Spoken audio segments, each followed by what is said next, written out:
तो भैया साल भर की कड़ी मेहनत और कड़ी तपस्या के बाद सीबीएसई बोर्ड के 10वीं की परीक्षा के परिणाम घोषित हो गए हैं और बच्चे काफ़ी दिन से कई दुविधा में फंसे हुए थे कि क्या रिज़ल्ट होगा। और काफ़ी आजकल सोसाइटी प्रेशर, फैमिली प्रेशर, जो भी कहें, जो जितने बच्चों की उम्र नहीं उससे ज़्यादा वो प्रेशर झेल रहे हैं।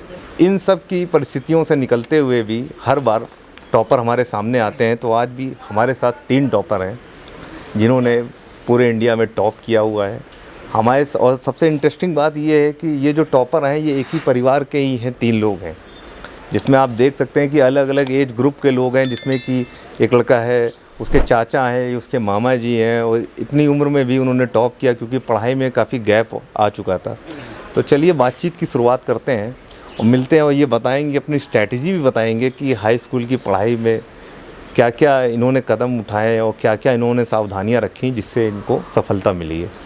तो सबसे पहले जो मध्य में खड़े हुए हैं ये मिस्टर सूरज जी हैं, जिन्होंने 99% यहाँ पे अचीव किया है। हमारे साथ राम अवतार जी हैं जिन्होंने 97% प्राप्त किए हैं, और हमारे साथ प्रेमलाल जी हैं जिन्होंने 98% प्राप्त किए हुए हैं। तो आप सभी लोगों का स्वागत है। तो काफ़ी अच्छे मार्क्स हैं और काफ़ी सम्मानजनक मार्क्स हैं, जिससे कि समाज में आपका रुतबा भी बढ़ेगा और समाज में उम्मीद भी करते हैं कि आप लोग बदलाव लाएंगे इन फर्दर फ्यूचर। सबसे पहले मैं आपसे शुरुआत करता हूं, सबसे छोटे आप हैं। तो सूरज जी, इस जर्नी में जो कहते नहीं है कि साल भर की पढ़ाई में, सबसे पहले आप चैलेंजेस के बारे में बताइए कि जो आपने चैलेंजेस फेस किए, तो थोड़ा आप बताइए ज़रा। भैया चैलेंजेस की क्या बात करें, सबसे बड़ा चैलेंज तो यही था कि हमारे साथ हमारे चाचा जी और हमारे मामा जी साथ पढ़ते थे जी। स्कूल में। बहुत सारी चीज़ों को हमें झेलना पड़ता था। मतलब कहते हुए वो बात ठीक भी है कि चलिए ठीक है भाई, हर इंसान को अपने अनुसार पढ़ना चाहिए, पर थोड़ा सा दोस्त लोग भी मजाक। अच्छा, ऑकवर्ड सिचुएशन थोड़ी सी मुझे लगता है। हाँ, थोड़ी सी हो जाती। देखिए मतलब चाचा भी साथ में बैठ के पढ़ रहे हो, मामा जी भी साथ में। कौन से स्कूल में आप पढ़ते थे? Gangadin Gauri Shankar public school. Gangadin Gauri Shankar public school काफ़ी जाना माना स्कूल है। तो सबसे पहले आप ये बताइए कि स्ट्रेटजी क्या आपकी रही है और क्या स्ट्रेटजी और बच्चों को फॉलो करना चाहिए जिससे वो भी क्लास में अच्छे मार्क्स लाएं? भैया उन्हें स्कूल रेगुलर जाना चाहिए और कोई भी क्लास बंक नहीं करनी चाहिए। हाँ, ये तो सही है। क्लास सबसे पहले आप सर क्या कहेंगे इस बारे में? मैं ये कहना चाहता हूँ कि सबसे पहले इजी नोट्स के चक्कर में ना पड़े, डिटेल में पढ़ाना चाहिए। हाँ, इजी नोट्स के चक्कर में, छोटे छोटे नोट्स होते हैं उससे ना पड़े। आप बताइए सर, आप क्या कहना चाहेंगे? देखिए, एक स्वस्थ शरीर में एक स्वस्थ दिमाग का वास होता है। बिल्कुल सही है। ठीक है, तो शरीर को आपको स्वस्थ रखना है, फिट रखना है, व्यायाम करना है, अच्छा खान पान रखना है। अच्छा। हाँ, और विसंगतियों से दूर रहना है। अच्छा, बिल्कुल सही। विसंगतियों में जैसे अपना मोबाइल है, ये मोबाइल वगैरह नहीं चलाने हैं। डिस्ट्रैक्शन की बात कर रहे हैं, जो नहीं रखना डिस्ट्रैक्शन है। नहीं होना चाहिए। बिल्कुल सही। तो सूरज जी, आप ये बताओ कि आपके हिसाब से एक विद्यार्थी जीवन में हाई स्कूल के छात्र को कितने घंटे पढ़ाई करनी चाहिए? भैया मैं स्कूल के बाद रेगुलर 5 घंटे पढ़ता था। मतलब तो आप अपना मिस बता नहीं रहे हैं कि करता था। 5 घंटे डेली स्कूल के आने के बाद 5 घंटे आप पढ़ाई करते? हाँ भैया, मैं कभी भी मिस नहीं करता था। ये 5 घंटे में पढ़ता था भैया। अच्छा, ये तो बहुत ही अच्छी बात है। आप बताइए कि आपके हिसाब से कितनी पढ़ाई करनी चाहिए? मैं टारगेट सेट करके पढ़ता था, टाइम कितना भी लग जाए। मतलब आप टारगेट सेट कर लेते थे, समय की कोई बाध्यता नहीं थी, कितने भी देर आप पढ़ाई। सर आप बताइए कि आपके हिसाब से कितने घंटे हम लोग को पढ़ाई होनी चाहिए? देखिए, पढ़ने के लिए घंटे की ज़रूरत नहीं है जी। आपका कंसंट्रेशन अच्छा होना चाहिए। हाँ। आपका कंसंट्रेशन अच्छा है तो आप 1 घंटे में 4 घंटे की पढ़ाई कर सकते हैं आराम से। अच्छा, मतलब कंसंट्रेशन के साथ जितनी पढ़ाई आप करें एकदम कंसंट्रेशन के साथ करें, ध्यान लगा के एकदम पढ़ाई करें। अच्छा, ये बातें तो ठीक है राम अवतार जी, लेकिन मैं देख रहा हूँ कि जैसे आप लोग के एज गैप बहुत ज़्यादा है। जैसे ये लड़का ठीक है, हाई स्कूल है, आप इतना पढ़ाई में इतना डिले कैसे, क्या हुआ? देखिए, हम लोग अपने समय से ही पढ़ रहे थे। हाँ। लेकिन उस समय का माहौल कुछ ऐसा था कि जो हमारी जो टीचर आती थी उसमें हमें सुष्मिता सेन दिखती थी। वो फिल्म आई थी ना, मैं ऊना। अच्छा, मैं ऊना उसकी तर्ज पे टीचर में सुष्मिता सेन दिखती थी। और जो हमारी लाइब्रेरियन थी उनमें हमें रेखा दिखती थी। अच्छा। और जो काम वाली बाई थी उसमें सविता भाभी दिखती थी।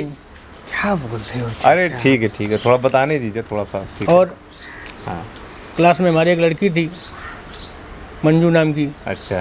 तो हम दोनों एक ही लड़की पे फिदा थे। अच्छा, ये तो इनके मामा जी हाँ, आपके ये तो इनके मामा जी हैं, हमारे बड़े भाई के साले साहब हैं। अच्छा, आप दोनों एक ही लड़की को हाँ, पसंद करते थे। हाँ और हम दोनों ने अपने प्यार का इजहार किया, हाँ। तो उसने हम दोनों को रिजेक्ट कर दिया। अच्छा और हमारे यहाँ एक टोली दूध वाले हैं, उनके साथ चली गई वो। अच्छा, टोली। ये सब बातें हाँ, दूध वालों का भी जलवा है, हाँ, टोली दूध वाले वो ले उनके गए। साथ निकल गई। हाँ। और इसके बाद हम लोग शराब पीने लगे।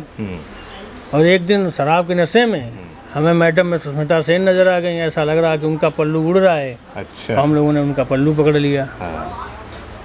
तो उसमें मैटर बिगड़ गया। तो क्या इसीलिए आपकी पढ़ाई छूट गई है आपकी? इसलिए पढ़ाई नहीं छूटी। हाँ। वहाँ मैडम सेट हो गई। मैडम सेट हो गई? हाँ, मैडम से सेटिंग हो गई।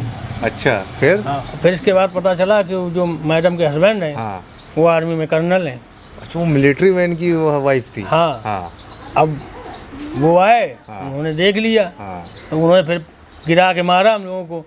और उसके बाद थाने में ले गए, चालान कट गया, जेल में बंद हो गए। अच्छा, मतलब आप भी थे, ये भी थे क्या हाँ, ये साथ में? दोनों साथ में थे।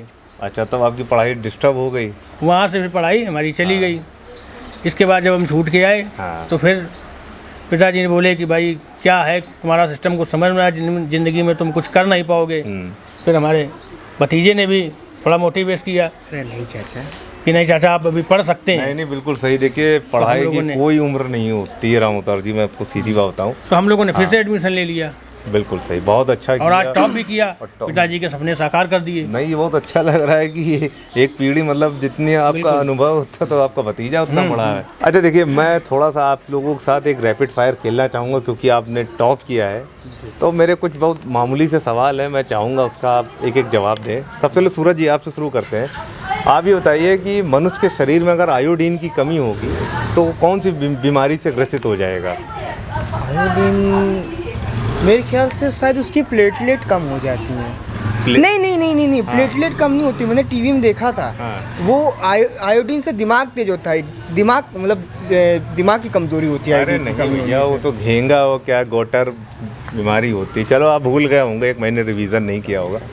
चलिए प्रेमलाल जी, आप बताइए कि जो पेड़ों का जो हरा रंग होता है वो किसकी उपस्थिति के कारण होता है? अरे पेड़ हरा है तो हरा रहेगा, हाँ। सूखा है तो सूखा रहेगा। कोई गिरगिट थोड़ी तो रंग बदल देगा। अरे नहीं, हम पूछ रहे किसकी प्रेजेंस में होता है। नहीं जानते हैं आप? भूल गए क्या आप भी? नहीं यार। अच्छा, चलो कोई बात नहीं। राम अवतार जी, आप बताइए, जो खाने वाला सोडा होता है उसका रासायनिक सूत्र क्या होता है, जो केमिकल फार्मूला? देखिए, पहली चीज़ तो सोडा खाने वाली चीज़ नहीं है। अच्छा। सोडा पीने वाली चीज़ है, और वो भी दारू के साथ मिला के पीने वाली चीज़ है।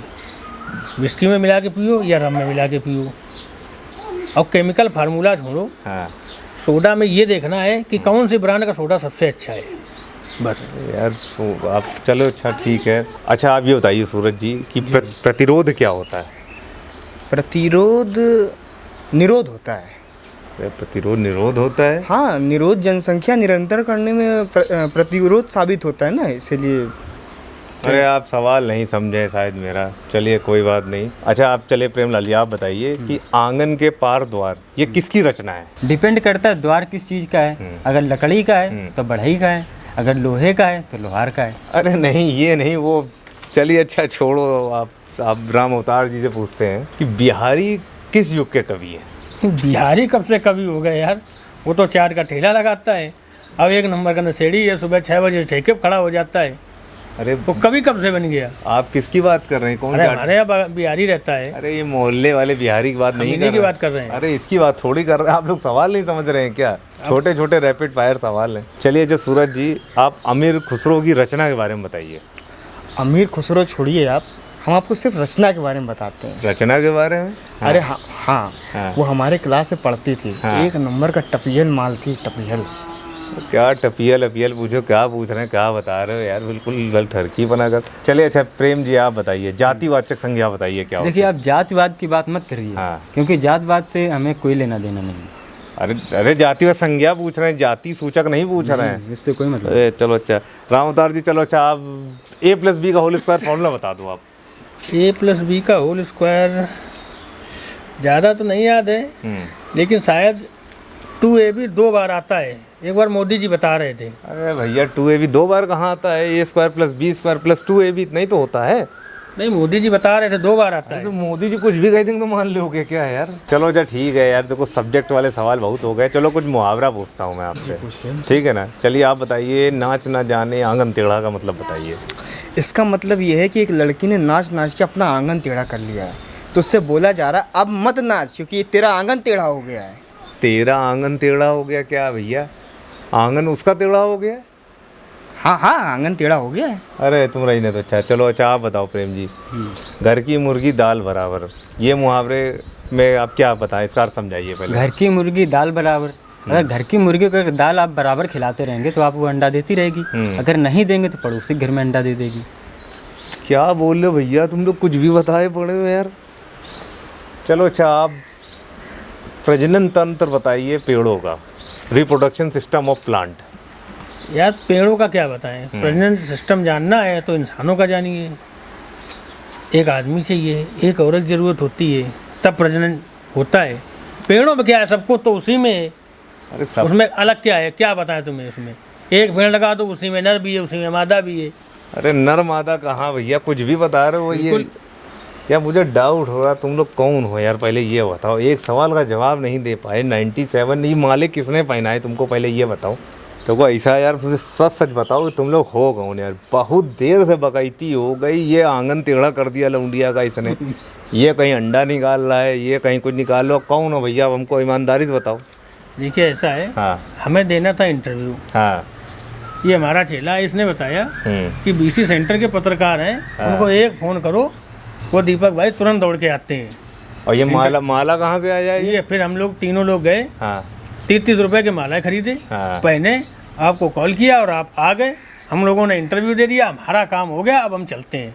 ठीक है, राम राम। इसी साले मिला होता साले, यही कूट देते साले को भी यहाँ पे। देखना नहीं यहाँ पे कोई।